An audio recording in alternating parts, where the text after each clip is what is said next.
Saudara yang kekasih dalam Tuhan, mari kita lanjutkan pelajaran kita tentang bukti-bukti ketritunggalan Allah. Dalam bagian 1, kita sudah membahas bukti-bukti Alkitabiah tentang kemajemukan oknum keallahan dalam Perjanjian Lama. Saat ini kita lanjut kepada bukti adanya Tritunggal di dalam Perjanjian Lama. Saudara-saudara, ketika Tuhan menjanjikan seorang penebus bagi umatnya, yaitu Yesus, yang akan melaksanakan kehendak Tuhan, dan bahwa segala usahanya akan berhasil seperti tertulis di dalam Yesaya 48 ayat 14 dan 15. Sang penebus itu bersaksi tentang dirinya. Katanya dalam Yesaya 48 ayat 16. Dan sekarang Tuhan Allah mengutus aku dengan rohnya. Artinya bahwa dalam pengutusan Yesus sebagai penebus atau juru selamat ke dunia ini adalah atas kerjasama Allah Bapa dan rohnya. Ayat ini jelas membuktikan bahwa oknum roh itu berbeda dari oknum Allah Bapa dan Yesus, penebus atau juru selamat itu. Jadi, ayat ini membuktikan bukan saja Tuhan itu beroknum yang lebih dari satu, melainkan 3. Karena ada satu yang diutus, yaitu Yesus Kristus, dan 2 yang mengutus, yaitu Allah Bapa dan Rohnya. Seperti dikatakan di dalam Yesaya 48 ayat 16b. Inilah bukti otentik dari Perjanjian Lama yang membuktikan ketritunggalan Allah itu. Nah, kita akan mempelajari bukti adanya Tritunggal dalam Perjanjian Baru. Yang pertama, ketika Yesus dibaptiskan oleh Yohanes Pembaptis di Sungai Yordan, ada 3 oknum keallahan yang hadir dan terlibat. Rasul Matius mengisahkan peristiwa itu di dalam Matius pasal 3 ayat 15 sampai dengan ayat 17 sebagai berikut. Sesudah dibaptis, Yesus keluar dari air, dan pada waktu itu juga langit terbuka dan ia melihat Roh Allah seperti burung merpati turun ke atasnya. Lalu terdengarlah suara dari sorga yang mengatakan, "Inilah anakku yang kukasihi, kepadanya lah aku berkenan." Saudara-saudaraku, dari uraian Yohanes ini tampak ketiga oknum itu terlibat.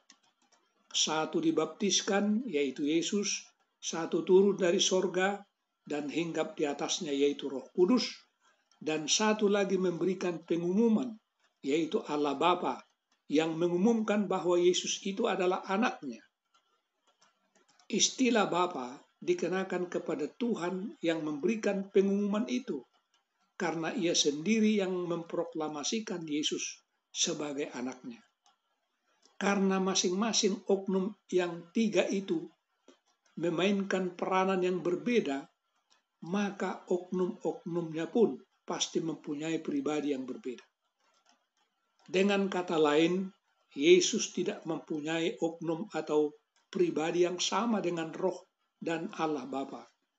Sebagaimana Roh dan Allah Bapa tidak mempunyai oknum atau pribadi yang sama dengan Yesus yang diproklamasikan sebagai anak oleh Bapa. Sebagaimana tertulis, saudara-saudaraku, di dalam Matius pasal 3 ayat 17. Masing-masing mempunyai oknum yang berbeda, meskipun dalam sifat, tabiat, dan rencananya mereka adalah satu atau esa. Nah, saudara-saudaraku, yang kedua, ketika hendak naik ke sorga, setelah tugas penebusan manusia diselesaikan, ia menyuruh murid-muridnya. Dalam hal ini Yesus menyuruh murid-muridnya untuk memberitakan Injil ke seluruh dunia dan membaptiskan mereka dalam 3 nama, katanya di dalam Matius 28 ayat 19. Karena itu pergilah, jadikanlah semua bangsa menjadi muridku, dan baptislah mereka dalam nama Bapa, Anak, dan Roh Kudus. Saudara-saudara, Yesus merangkaikan ketiga nama itu dalam rumus baptisan untuk membuktikan bahwa kesatuan mereka ibarat tiga serangkai yang tak terpisahkan. Dalam rumus baptisan ini pun terlihat juga kesatuan atau keesaan mereka dalam merestui seorang dari antara mereka menjadi anak Allah melalui baptisan. Yang ketiga, pada waktu Rasul Paulus mengucapkan doa berkat bagi umat Tuhan di Korintus, ia juga merangkaikan ketiga oknum ketuhanan itu dalam rumus doa berkat tersebut. Katanya di dalam 2 Korintus pasal 13 ayat 13 sebagai rumus doa berkat.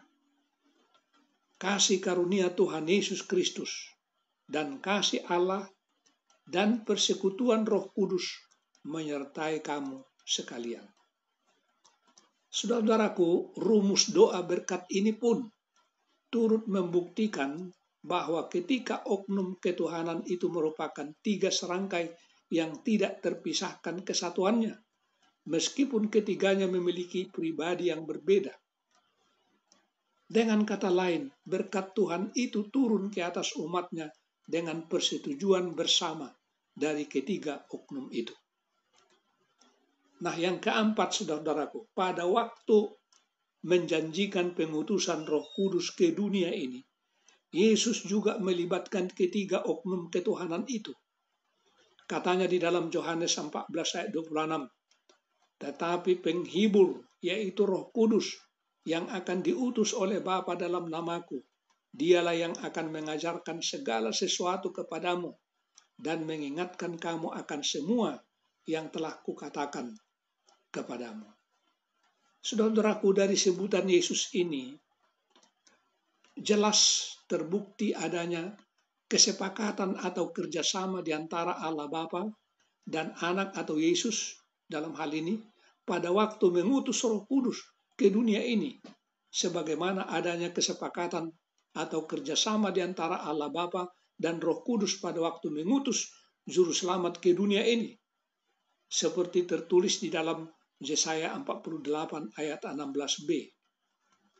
Dan karena Yesus dan Roh Kudus adalah oknum yang berbeda, yang masing-masing diutus ke dunia ini pada saat yang berbeda, maka Allah Bapa yang mengutus mereka itu pun, seperti tertulis dalam Yohanes 14 ayat 26 dan Yohanes pasal 17 ayat 8, adalah oknum ketuhanan yang berbeda juga. Artinya, saudara-saudaraku, masing-masing mempunyai oknum atau pribadi yang berbeda. Dari keempat uraian tadi dapat disimpulkan bahwa oknum ketuhanan itu ada tiga, yaitu Allah Bapa, Anak, dan Roh Kudus. Namun, mempunyai sifat, tabiat, dan rencana yang sama, yang tentu pada kesempatan lain kita akan bahas lagi. Jadi, saudaraku, baik perjanjian lama maupun perjanjian baru memiliki bukti-bukti yang sama tentang ketritunggalan Allah. Tetapi hal yang perlu diingat ialah bahwa Allah Bapa tetap berada di sorga. Kedudukannya bisa disamakan dengan kedudukan ketua, yaitu ketua bagi Dewan Musyawarah Tuhan. Karena dialah yang bertindak mengutus Yesus. Yesaya 48 ayat 16b. Dan Roh Kudus, Yohanes 14 ayat 26, mengutusnya silih berganti ke dunia ini, sedangkan ia sendiri tetap berada di sorga. Yohanes 16 ayat 28. Karena Roh Kudus yang akan melanjutkan pekerjaan Yesus di dunia ini, maka sebelum kenaikannya ke sorga, ia berjanji kepada murid-muridnya di dalam Yohanes 14 ayat 16. Aku akan minta kepada Bapa, dalam hal ini Ketua Dewan Musyawarah Tuhan, dan ia akan memberikan kepadamu seorang penolong yang lain, supaya ia menyertai kamu selama-lamanya. Jadi saudaraku, sesudah kenaikan Yesus ke sorga, Roh Kuduslah sekarang yang berada di dunia ini menyertai umatnya. Tetapi ia tidak bertindak sendiri, sebab ia menyampaikan apa yang diterimanya dari Yesus. Yohanes 16 ayat 14. Dengan kata lain, ketiga oknum itu bersatu dalam mengupayakan keselamatan umat manusia berdosa. Saudaraku, Rasul Paulus mengungkapkan adanya pembagian tugas di antara oknum-oknum ketuhanan yang tiga itu. Katanya di dalam 1 Korintus 12 ayat 4 sampai dengan ayat 6. Ada rupa-rupa karunia, tetapi satu roh. Dan ada berbagai-bagai perbuatan ajaib, tetapi Allah adalah satu yang mengerjakan semuanya dalam semua orang. Saudaraku, Rasul Petrus mendukung adanya pembagian tugas di antara tiga oknum kealahan itu.